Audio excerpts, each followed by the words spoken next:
Bienvenidos de nuevo a otro episodio de Startups para el resto de nosotros. Soy su anfitrión, Rob Walling.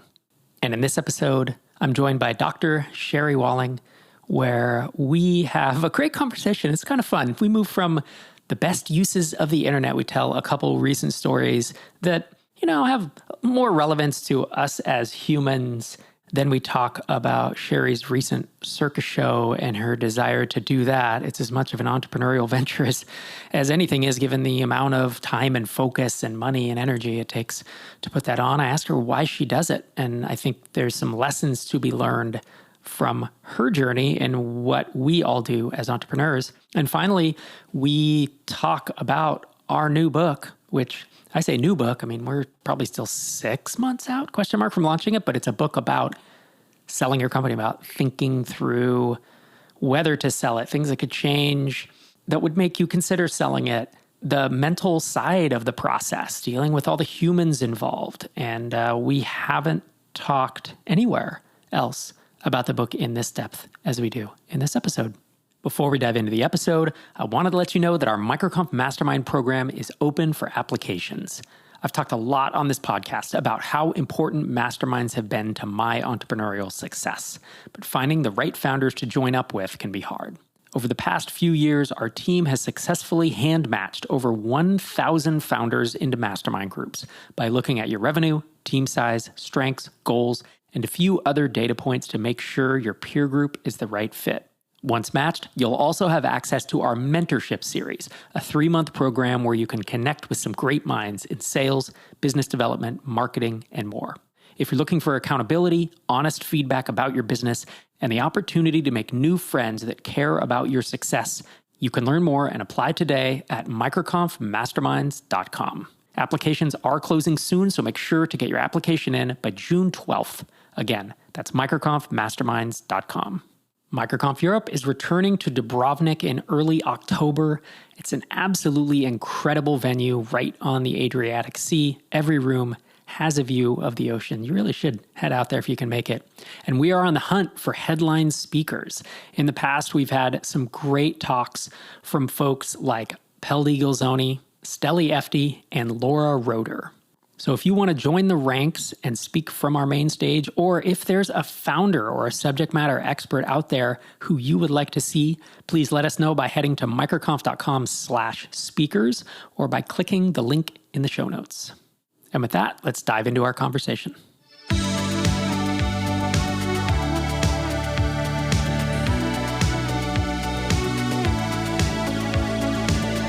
What's the difference between a light bulb and a startup founder? Something about screwing. Oh my gosh. Light bulbs stop working when they burn out. Founders never stop working. No, burnout. Boom chung, I figured it. I love burnout jokes. Isn't it fun?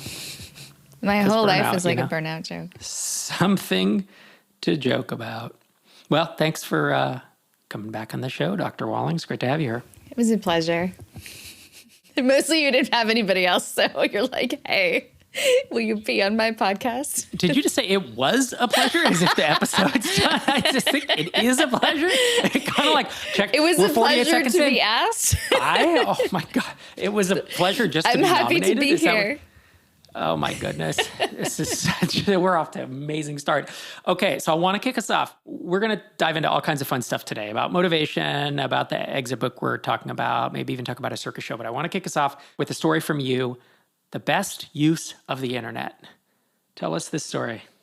This is a good story. So related to this aforementioned circus show. That you hosted. That I hosted. So I wrote and produced and started, sounds very pretentious, a circus show in honor of Mental Health Awareness Month. So using movement art to really depict what I think is a core idea about human flourishing. We'll talk more about the details later. But anyway, so I'm putting together this show. I'm doing a lot of promotion for the show. Basically, everyone I know or is connected to me on social media is probably overhearing about this show. But one of the things that I was doing was looking for visual images to depict the ideas and the characters in the show. And so, of course, like a good tech person, I go to DALL-E and get some cool images that depict this idea of the mind, body, and soul in this certain color scheme that we're using as characters in the show. And, I think that's a perfectly fine way to go. The images are fine. They're okay. But I got a message from a woman who is a local artist, a tattoo artist and a painter, and also dabbles a bit in circus. So I know her peripherally. And she sent me a message and she was like, hey, just so you know, like a lot of visual artists are really struggling with AI generated art. Like we're kind of triggered by it. Like it's replacing us. We're getting a little lost in the story of AI generated art. And I was like, I completely understand. And she said, you might not know that it might be upsetting to some people in your community that you would use images like this. And then she said, I know you're doing this show. I know it's really important to you. I wonder if I could help you create some art for it that is really from a thoughtful, soulful, non-artificial, intelligent way. And so we talked about, how I don't really have budget for that line item for the show. And we talked about, some other ways that I could sort of in kind reciprocate. But anyway, she made this like really beautiful art for the show. I actually have it right here. I think it's really beautiful, like really captures the spirit, really colorful.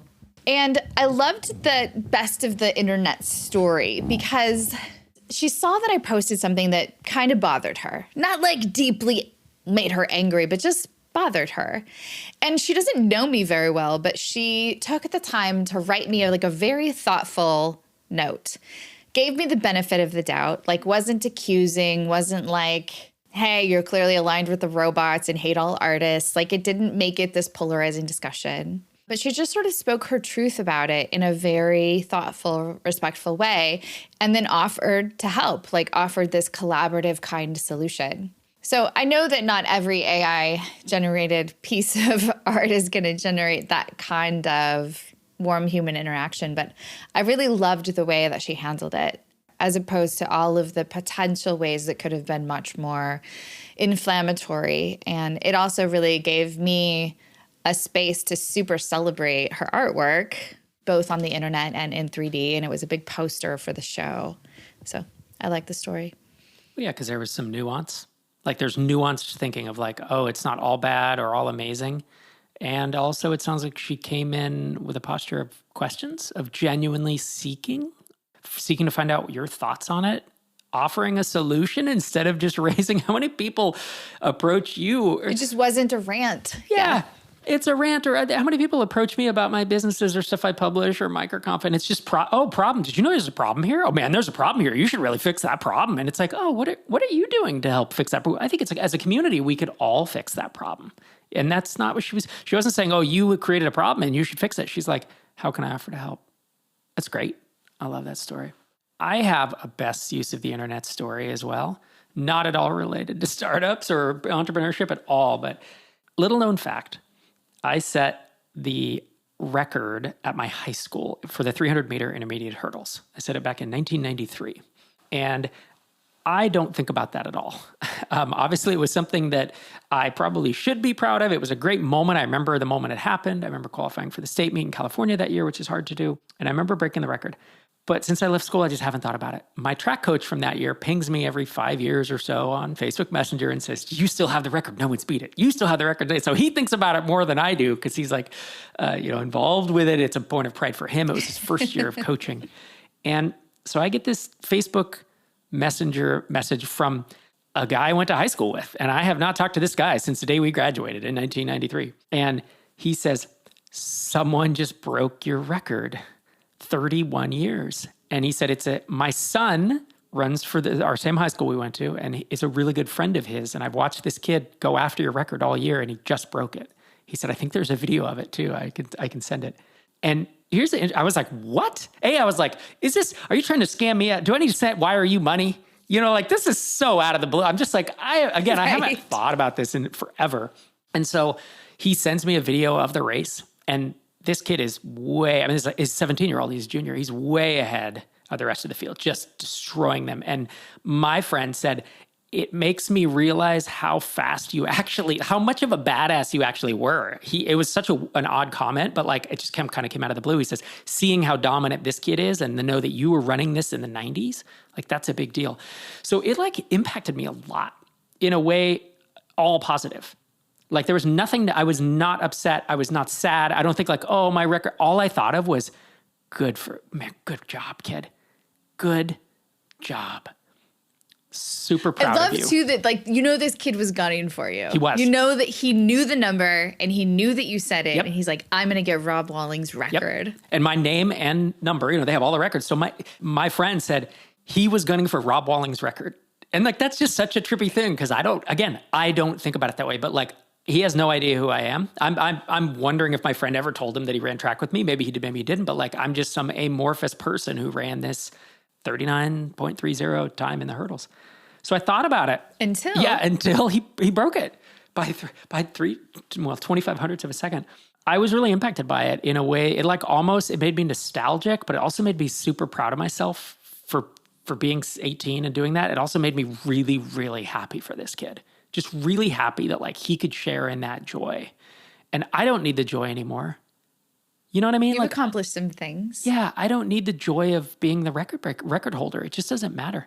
So I sat down and I recorded a 3-minute video on my iPhone. And I said, hello, insert kid's name here. My name's Rob Walling. You probably know.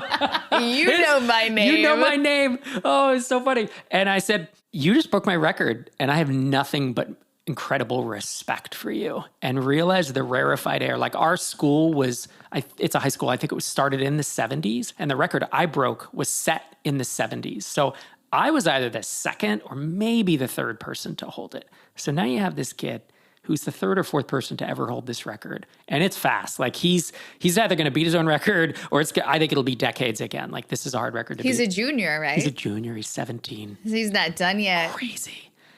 And so I recorded this video and it was just like mad respect for you, super impressed, like welcome to the club.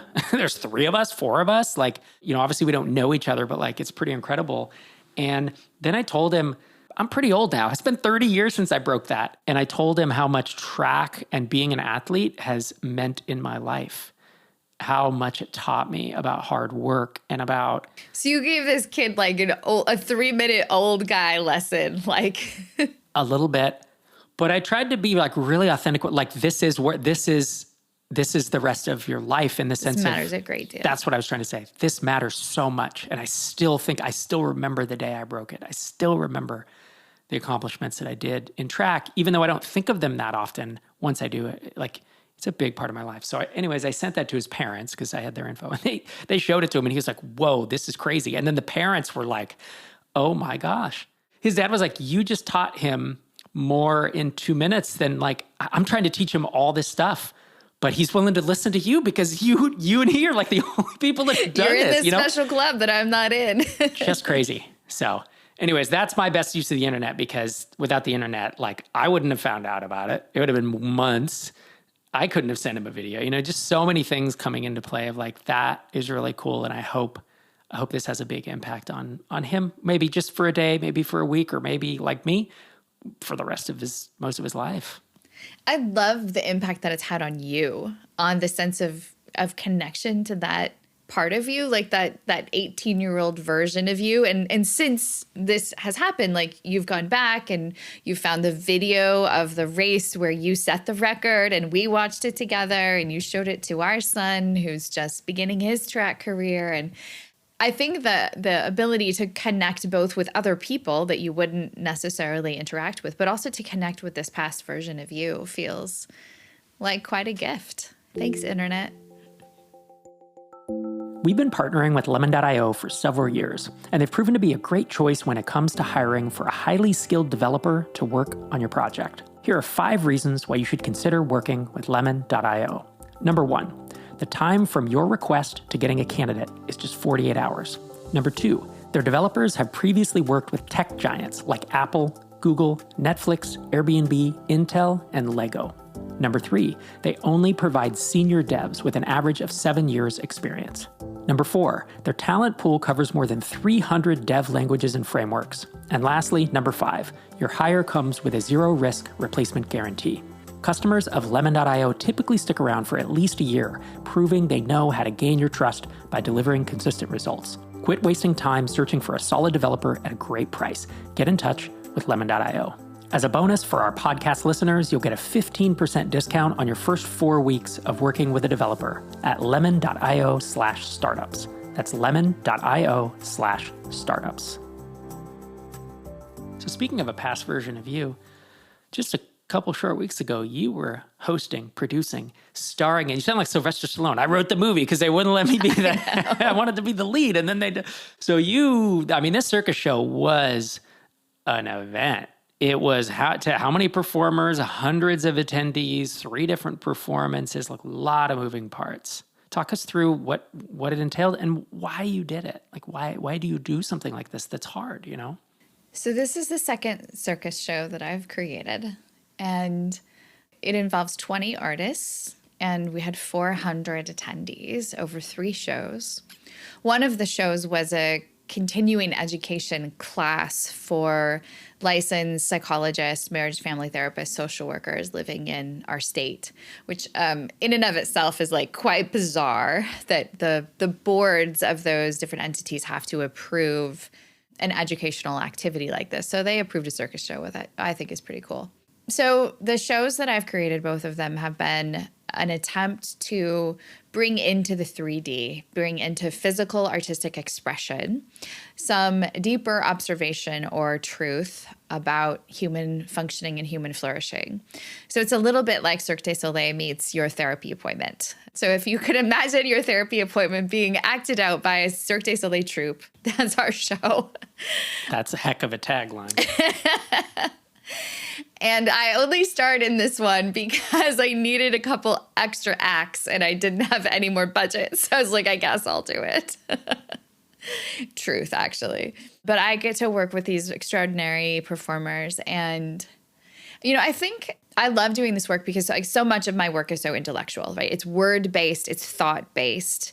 It's doing this. It's having one-on-one conversation with founders, which are hopefully of deep service to them and very helpful to their ability to lead and flourish and function well. But there's also a whole part of my life as a human and of all of our lives as a human, which is not cognitive and it's not word-based. And so if we can find ways to have collective or shared experiences together where we're engaging a topic or learning something or tackling something, but not necessarily with this prefrontal cortex word-based language, I think that people are pretty hungry for those kinds of experiences. It's what going to a concert does. It sort of sweeps you out of your mind and into the music and into the shared experience of the music that you're hearing alongside other people. And so creating a show is about making collective a set of emotions and a set of ideas. And you put a ton of work, time, energy, effort, money into it. What do you get out of it? I think I get out of it a sense of I'm doing a bit of what I was called to do. I know that's maybe a weird, maybe philosophical or spiritual way of thinking about things, but many of your audience members may know I lost my dad and my brother in close proximity to each other. So I've worked through grief pretty deeply. We have in our lives in the past few years. And one of the things that I just have absolutely taken away from those experiences are the fact that words don't account for everything that's important. And that art and creativity and movement are absolutely essential to human well-being.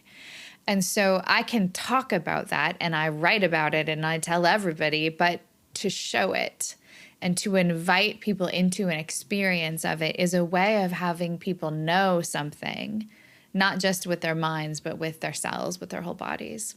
So that's just part of my mission in life. So when I do something like this or invest all this time and energy, I feel like I'm following marching orders from whatever, the universe, the divine. I also really love to shine a spotlight on other artists. You know, you and I have accomplished a lot in our lives, and I've had a lot of opportunity to be on a stage. I've had a lot of opportunity to get my ideas across, but to have the opportunity to really cast the focus on other artists feels extremely satisfying to me. And I think that's part of the second half of life work, which is how do we really spotlight people who have something to show and something to say, in this case, the language of movement. So that feels important and meaningful to me.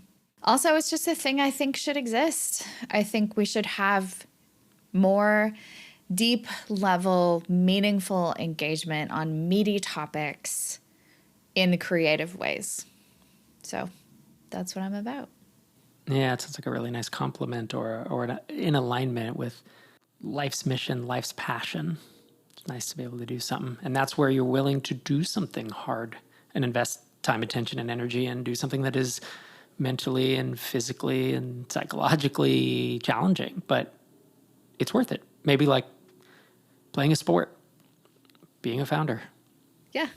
It also feels in balance. You know, I talk to a lot of founders who spend a lot of time in their heads, and that's the job, right? Your value is in the functioning of your brain and your creative ideas and the way that you communicate, the way that you see the world. That's the unique asset that a founder brings to their company. But I think that there's a vulnerability to get too heady. And so I talk a lot with founders about hobbies, about passion projects, about legacy work, about having a cause or a thing that you think matters, and having that be really important in your life, not to take away from your primary focus on your business, but as a supplement, as a balancing out of the neural circuitry in your brain so that it's not using the same things over and over, but is diversified in its ability to see and function and problem solve and feel like you are in the wholeness of yourself. So I can't preach that, you know, I can't tell other people to do that if I'm not willing to do it myself. I want to mix it up and talk about the book that we're working on, about exits, the psychology of exits. And I haven't talked much about it on the podcast. I've hinted around about it, but your marketing strategy is like my marketing strategy, which is like write a book and then see if people can find it. Can you find it based on some I used a pen name too, so you can't even use my real name. And it's like a scavenger hunt. Yeah. It's great. No, but I was just looking in the document, and we have 16 chapters, and 7 chapters have a first draft. We have 27,000 words, which puts us on pace to be exactly a Walling book, which is right around 200, 250 pages, like all the books we've written have been that. I guess Touching Two Worlds is a little longer, but yeah, I want to give people an idea of kind of what's in the book. Like chapter 1 is, why is this so difficult? Chapter 2 is, when is it time to go? So obviously that's thinking through things that might change or come into play to have you move on. Chapter 3 is exit options. 4 is, what does an exit involve? Then it's walk away mindset, getting the deal you want. Why do you need a support team? Collateral damage, minimizing negative impact. Who to tell, when, and how. And then that's only the first 8 chapters. Like the rest is like dealing with the process and managing it afterwards. And you have your team and all this and that. So why did we decide to write this book? Like, what's the need? Why are we good at this? Why do we know what we're talking about? No, but why does the world need this? Like, you and I both came to this conclusion that the world needs it, and that you and I are as good a people as any to write this. I think we're like the perfect people to write this. And you know how bad I am at marketing. But I think we are the perfect people to write this because you've been through the exit directly. I've been through the exit as your partner. So indirectly, but definitely on the bus for all of the roller coaster of emotions, up and down and left and right and upside down. And yeah, stop that with your face. It's fine. It was easy and fine. So Best memories we've of our been life. through it. And then if we take it a level back, like in your work with Tiny Seed and your work with Discretion and your work with Microconf, you've been on the periphery / the supportive guiding function, the counseling function for a bunch of exits over time. And in my work with founders, I've been on the mindset side, like what's happening? How do I decide to pursue an exit? How do I get through the exit process? What do I do with myself after an exit? So we kind of know this topic from every layer imaginable. And I think it's extraordinarily important because it is a thing that people get so stuck on so often, but there's very little language about that. I mean, again, best case scenario, an exit is phenomenally successful. Someone walks away with a pile of money. Everybody's happy. That founder is often in the midst of a great deal of emptiness and lostness that is very, very difficult to voice. So anyway, exits are way more difficult than people recognize, give them credit for. And you and I know that on all the levels of possibility. And I think have some really interesting ideas about what to do about that and how to make it strategically preventable to have some kind of, you don't have to have an implosion around your exit. Yeah, I remember a couple years ago on this podcast, it was probably like 3 or 4 years ago, I said, look, an exit, you might only do it once, especially if it's a 7 or 8 figure exit. You might only do it once in your life. And so if you're at a point where you feel like spending 30 minutes talking to someone who has some experience, knowledge, and advice to give on this, ping me directly and I will talk to you. So I talked to I don't remember, 15, 20 founders over the course of 6 months, all at different stages. I mean, some of the exits were, I might sell for $750K. Other people were like, there's like a $10 million offer on the table. All of this is life-changing. And some of it is never have to work again money. And what I realized through those conversations, and you've had a lot more and more in-depth than I have had. Those obviously aren't the only ones I've had, but that I just remember it being a very compressed time. I got to see that, there's a lot of commonalities. And I started saying about 60, 75% of the same things over and over. Where I was like, you're in this, it's like, there's a lot of commonality. And that was when I realized, someone should write a book that talks about this side of it. Because I told them a little bit of you should get an M&A advisor or a broker, right? Like a great SaaS one is, run by Intervals at Discretion Capital. But there are others out there, certainly Quiet Light and FE and all that we talk about. But M&A advisor, but then there's mechanics of it of I think about it this way. But then there was a lot of the mental side of it, of just thinking through, how do I think through? How am I going to deal with this when I'm in the middle of it? How will I deal with it at the end? And there are other books on this topic, right? We know Dane Andrews, is it before the exit? After the exit? I forget which one it is, but after the exit. John Warrillow's written 3 books on this stuff. But we have more to say, and in fact, we are going to we talk about all those books in the book. There'll be an appendix of hey, here's further reading. But we have our own additions to make and our unique takes and our unique advice. And I really feel like there is a gap in the market for this type of book. And look, it's not going to focus just on SaaS or on tech companies. We obviously have a lot of experience with that in the network, but you also know folks who have tried to move out of a lot agencies, service businesses, even trapeze schools, or circus stuff. There's just still real businesses that you can sell. Just because they're not SaaS doesn't mean that we won't include them. And hopefully what we have to say is really pretty valuable. It'll be interesting to see how the book reads because you've got 2 people with different expertise and different ways of thinking and different voices. We're trying to weave it together to feel seamless. But I think your deep, procedural knowledge about exits and your just ways of thinking and decision criteria, right? To sell or not to sell, you think about okay, if I'm making this much at this point and this much over this time, you make it a word problem, a math equation. And I just approach that question very differently. And I think both are really, really relevant and both are important. So if we nail it, which I have some hope that we will, I think the fullness of the perspective will really, really be an asset to people who are reading it. Yeah, I think about it as a spreadsheet. You think about it as an intuition, or there's a lot of heart and mind going into it. And I think about it as an escape room, solving a puzzle. You think about it as escape room. I think of it maybe as an existential philosopher. Totally. What's the meaning? Yeah, behind and that's what I hope we can bring to this is. There's a bit about mechanics, a tiny bit, but that's already been covered in other books. How do you think it through? Here's the thing. If there's any criticism someone can give me about the SaaS playbook or Start Small, Stay Small, any criticism that I will accept because it's how I write is it's dense. It tends to be succinct, terse. I give maybe an example here or there, but it's not filled with a bunch of anecdotes about stuff. And one could think it might be a little dry.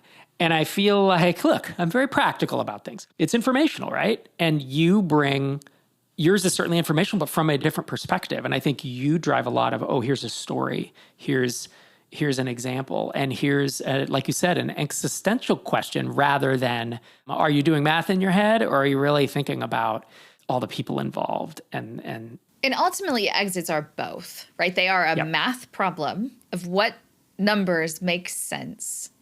And they are like what is the nature of what is important in my life kind of problem. So that's where, again, I get really excited about this book. I think other people have talked about aspects of that, but probably not with the fullness with which we'll tackle it.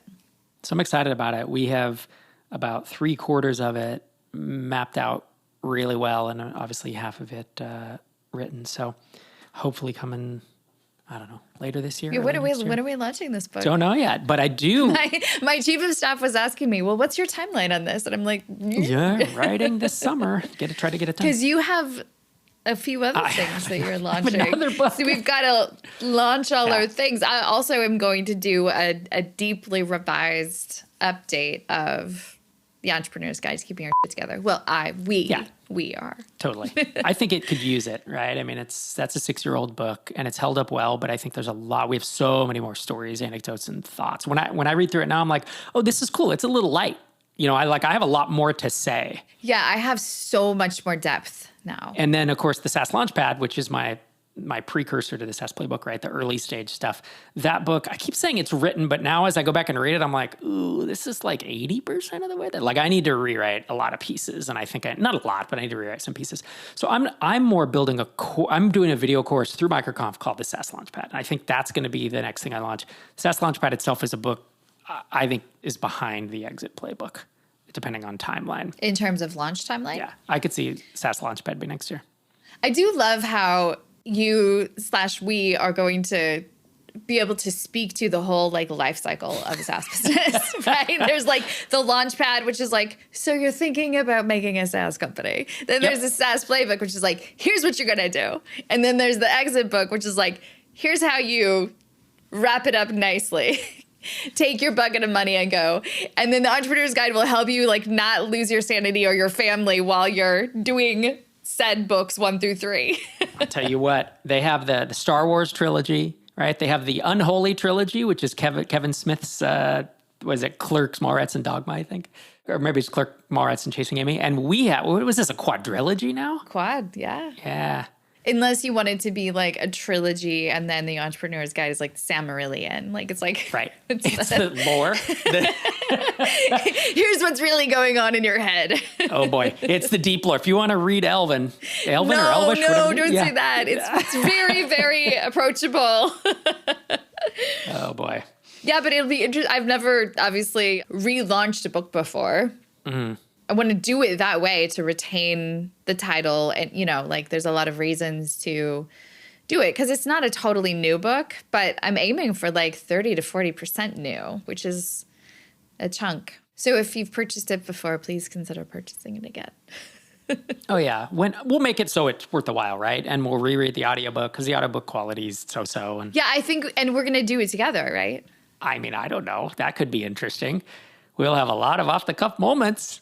Arguments caught on tape. Remember that big fight we had in chapter 4? Yeah, that's great. Let's talk about this. Boy, let's relive some. While we're at it, give me some paper cuts and pour lemon juice on them. This would be great. I'm curious, maybe people in your audience know, are there audiobooks that are co-written or co-read by the two co-authors? Because we're co-writing 2 books and... Yeah, I have heard some. So if you're listening to this and you've heard it done well, please let me know. I've heard some where it's basically the 2 authors trade off chapters. They don't actually read it together. And I can see why that's the case, because reading it takes a long time. And, who wants to sit and stare at each other and through an audio or a recording app for that long? But if you're interested in any of these books, then be sure to go to robwalling.com. Enter your email there. I don't email very often, but that is the hub where kind of all my book stuff comes out. And while you're at it, head to zenfounder.com. to get Sherry's weekly newsletter about twice a month, founder, mental health, and it's just the right amount. So it's not too much. With that, I know that you have to run off to a track meet. I have to take someone to the airport. We are heading on our way. Ready, break. Go team. So thank you again so much for joining me today. If folks want to follow you on Twitter, you are at Sherry Walling. And any other place you want them to go to find out more about what you're doing? I mean, if you're on Instagram, my Instagram's pretty cool because it's a cool mix of entrepreneurship and circus. Who doesn't love that? So that's at dr.sherrywalling. Thanks again for joining me. Yeah, my pleasure. 27 years in. 27 years. Each day better than the last. Thanks again to Dr. Sherry for joining me on the show. And thank you for joining me this week and every week. Este es Rob Walling despidiéndose del episodio 715. Wow, that's a lot harder than it seems.